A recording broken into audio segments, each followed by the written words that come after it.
Hey guys, welcome back to Undefeated at Locals. This time with two faces. You get to see Edgar. How's it going? We got an interesting video here for you guys. All Edgar's execution and idea. What are we going over today, Edgar? So we took a look at the top 16 decks. I wish I could have got more information. I wanted to see like the top 32, the top 64. That would have been interesting. What we got was the top 16. We broke down the decks, the symbols they were playing, the characters they were playing, the cards they were playing, to really take a look at what the state of our game is right now. Yeah. See what's stomping people, what card choices they're using, what cards in the format may be overrepresented a little bit. And yeah, so let's just get into the first slide here. Alright, so the cards that won the RLE, symbol choice mattered in this one. Yeah. There were, among the top 16 decks, 4 different symbols. 8 of them were on good, 4 of them on earth, 2 on death, and 2 on void. Yeah, these are kind of like the known entities, right? Like, the most interesting part of this, honestly, is what's absent from here. Life. The big bad life symbol, best symbol in the game, stated by multiple people, myself included, guys. No life decks, pretty crazy. But 8 good decks, most of them being myhero and All Might 3, that just makes sense. Yeah. And the crazy thing about these symbols is, other than death, the 2 death decks were wildly different. Yeah. But among the symbols, they were all good, punch, earth, punch, void, punch. Yeah, I think the one earth deck that wasn't entirely like that was one overhaul that was like had a few throws in the deck as well. Yeah. So that was an interesting find. Definitely not the diversity I would like to see, but it's better than it's been in the past. Yeah, so. for sure. Better than half of top 16 being Ojiro 2, you know? Yeah. We didn't have quite that amount of mess around here. Yeah. So yeah, guys, that's the symbols. Let us know in the comments what you guys think of this, what you guys thought would be there, maybe something that we that may have been missed. But yeah, void being there is really crazy. That was like one of the worst symbols in the game, only making it up there because of the decks that did it, right? Because of the one Eraserhead, Kirishima coming out of nowhere. Yeah, no, they were great. They were the few outliers in the top 16 were amazing. Yeah, super unique decks. Great. Yeah. Like the All Might 3, we knew All Might 3 was 100%. Yeah. Deku 2, he's been in a rough spot, but like he has the chops. Rejuvenating Smash, just full synth that character. Yeah, so it was definitely interesting seeing that. Yeah, so the next slide here, we have the problems in the format. So yeah, these are the cards that are overrepresented. First and foremost, Hardened Jab and Back Alley Haymaker, those 2 cards, if they're not in your deck and you're on those symbols, you're probably playing the game wrong. Yeah, 100%. Yeah. There is no reason whatsoever to not have Back Alley Haymaker in your deck. Yeah. Regardless of what character you're locked to, regardless of what keyword you guys are locked to, everybody knows there's no reason Momo is 4Xing this card. Like this deck exists in your good in earth. Yeah. 100% of the time. Life. Yep. 90% of the time. Yeah. There's almost no reason not to run a 5 diff, 4 mid for 5, stun 2, build a foundation, draw a card. Right. And the other card here, it can't be fixed. This was, so there was 42, among the top 16, there's 42 it can't be fixed, 41 Hardened Jabs, and 40 Back Alley Haymakers. The it can't be fixed isn't necessarily a problem, it's a symptom of knowing every deck you run into is going to have Back Alley Haymaker. Yeah, 100%. It means that, like, 10 decks 4x the card. On average, every single top 16 deck 2.5x the card. Obviously, off-symboled for some of those, but, like, just a general average for you guys. That's pretty wild numbers. Yeah. So, this is something that we really need to look at as a community, like the 40s is pretty wild to me. That is pretty. Obviously, it's very symbol related. Myhero was a known monster going into the event. 5 of him top cut. Of course, they're all 4Xing these cards for the most part. but still, like, how much of that character is, like, how many of those matches were written on the back of back alley haymaker, hardened jab, building a 0 diff on turn 2 and realizing that now I can kill my opponent because I have 6 foundations instead of 5. And that's like the crazy thing is like the outside of the large chunks of the people showing up, there was a lot of diversity within the scattered absolutely, right? Yeah. But if you did not have on like an immediate easy way to deal with things like back alley, you would get walled out. You were gatekept out of playing further than round 3, you know, just because every deck you're going to run into is going to do the same thing to you over and over. Absolutely, and some of those cards will be featured in our next slide here, supporting the punch. So these next 10 cards are the top 10 most played cards in the top 16 decks that weren't the top 3, right? And you'll see a theme among them. They all support the punch package, because that is what we saw in top 16, all punch. So you have things like pull no punches here, just lets you extend on your opponent easily. Myhero gets to hide away a momentum on offense or defense. Yeah, things like Valiant and Texas, easy combos on punch, give you a lot of value for the difficulty they're played on. Male bonding was like really empowering these slightly more like degenerate plays that you can make of I'm only going to block 1 move, and if you try to hit me, I'm going to free build 3 foundations. Yeah, so everything here just extended the viability of the punch package. I think out of all the decks, the only ones that weren't at least some variation of punch was Jose's Death, Eraser, and the Giro. The Giro, and then the one overhaul had punches, but it wasn't like full sending the list. He wasn't full sending. It wasn't even like you couldn't even run pull no punches in that deck because like you wouldn't be able to activate it very often. Yeah, he was still running. He was running back alley. And he was running hardened. Yep. The 2 most played cards in the format. But yeah, just those 3 that were not just full sending it with this package for sure.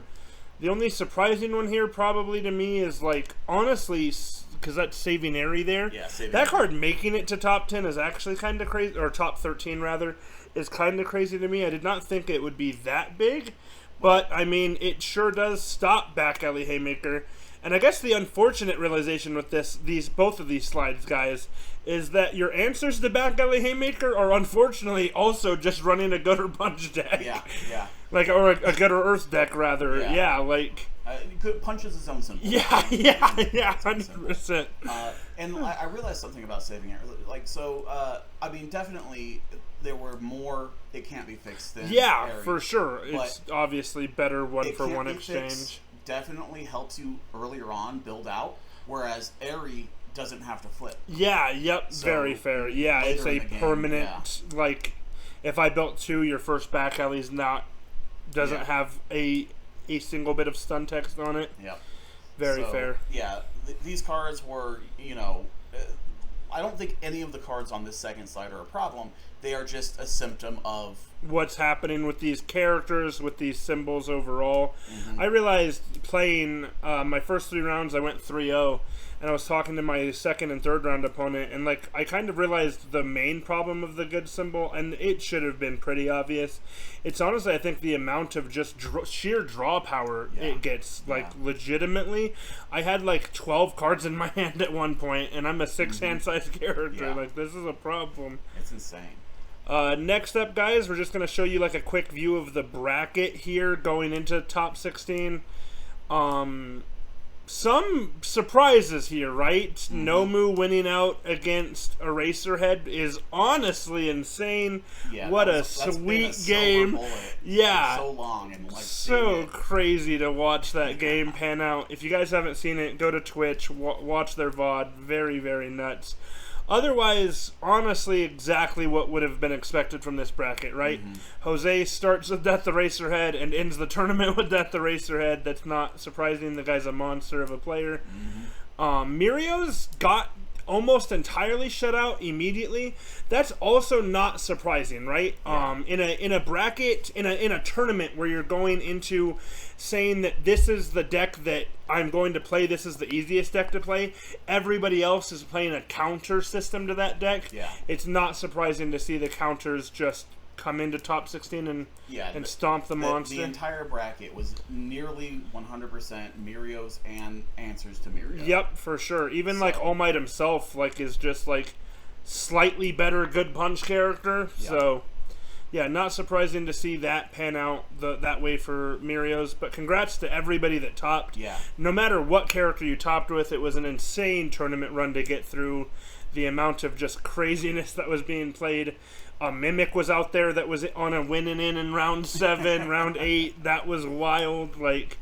You guys fought through some crazy matchups, and yeah, congrats to everybody that did it. Yeah, great job. And then the last slide, is there diversity? Not the rule, just actual diversity. Yeah. Is our format wide open? What do you think, Edgar? So it's, like I said, it's better than it's been in the past, but not where I'd like it. So the characters you see here, while some of them are in, seeing Nomu up here is interesting. Yeah. Seeing Eraserhead up here is interesting.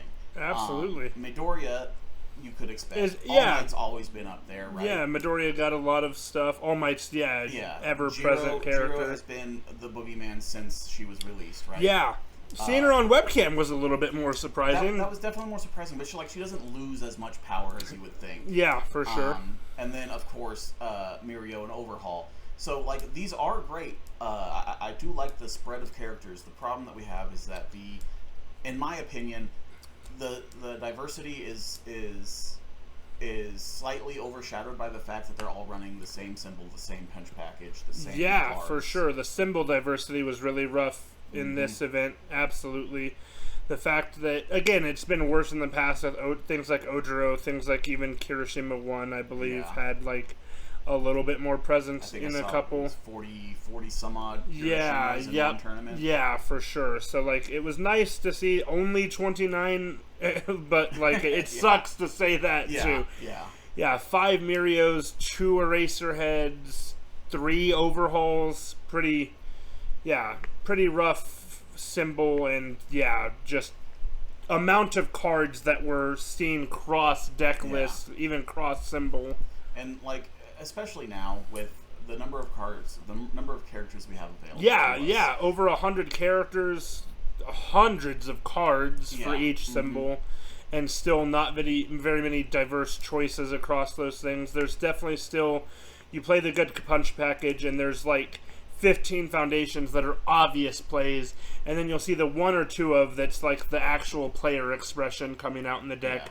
One of these Mirios was running, or at least a Mirio that I saw playing was running the Midnight block card. Carpool to Work. Carpool to Work, yes. You see player expression in that way, but that's about it. Yeah, a 3 to 5 card difference between each deck was not perfect. They were a little more than that, right? There was, for sure. There was definitely I saw Phantom Threats and Phantom Crosses. Mirios were definitely swapping it up. Nice tries versus Specialist, the sound. Yeah. There's definitely player expression. Again, not docking these players at all. You all had amazing runs, amazing deck lists. But it's not as crazy as seeing Kirishima 3 and Death Eraserhead top. And of course, it's never always going to be like that. There's known entities in every card game. Of course, there's going to be 5 Mirios. It just sucks that there was not 5 Mirios. Instead, there was 8 decks on the good symbol. So overall, I think we're stepping towards a healthier meta. Yeah, for sure. I very much agree. The format felt great playing in it, for sure. I played 6 rounds of the event before dropping, and it felt great. I never fought the same deck twice, I don't think. I only fought the mirror match once as Mirio, so that was a blessing in disguise there. But very, very good stuff. Feels very good to play the game right now, for sure. Yeah, for sure. And like Marvin said, congratulations to everyone that topped. You guys had a crazy run. The fights out there were insanely difficult. Absolutely. It was a wild tournament. 239 players is one hell of a thing to fight through.